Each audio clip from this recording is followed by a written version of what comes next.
Hi guys, ഞാൻ ഷനിക്കടവത്ത്. കണ്ണൂർ ജില്ലയിലുള്ള ധർമ്മടം ബീച്ചും ബീച്ച് റിസോർട്ടും ബീച്ച് ഐലൻഡും എല്ലാവർക്കും സുപരിചിതമാണല്ലോ.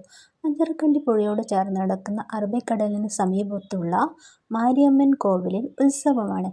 ഞാൻ രാവിലെ കസ്തൂരി മഞ്ഞളൊക്കെ പിഴുതെടുത്ത് നന്നായി കഴുകി ചീകി വൃത്തിയാക്കി ഉണക്കിയെടുത്ത് അത് നന്നായി ഉണക്കിയതിന് ശേഷം പൊടിച്ച് കസ്തൂരി മഞ്ഞൾപ്പൊടിയാണിത്.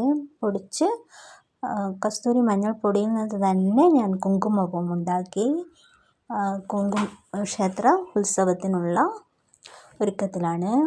ഈ ധർമ്മടം അഞ്ചരക്കണ്ടി പുഴയിൽ ധാരാളം ശിലാസ്മാരകങ്ങൾ കാണുന്നതാണ്. ചേരമാൻ പെരുമാൾ ഭരിച്ചിരുന്ന കാലത്ത് ചേരളം എന്ന കേരളം ചേരമാൻ പെരുമാളിൻ്റെ ഒരു വെല്ലുവിളിയായിരുന്നു കദംബന്മാർ. ഇവിടെ ധാരാളം ബുദ്ധ ജൈന വിഹാര കേന്ദ്രങ്ങളുണ്ടായിരുന്നു. അവയൊക്കെ മഹാപ്രളയത്തിൽ നശിക്കപ്പെട്ടു. ഈ ശിലാസ്മാരകങ്ങൾ ഇപ്പോഴും ഇവിടെ ഉണ്ട്. ചിറക്കൽ കല്ല് എന്നറിയപ്പെടുന്ന ഈ ശിലാസ്മാരകത്തിനടുത്തുള്ള അറബിക്കടലിന് സമീപത്തായിട്ടാണ് മാരിയമ്മൻ കോവിൽ ഉള്ളത്. അവിടെ മഹോത്സവമാണ്.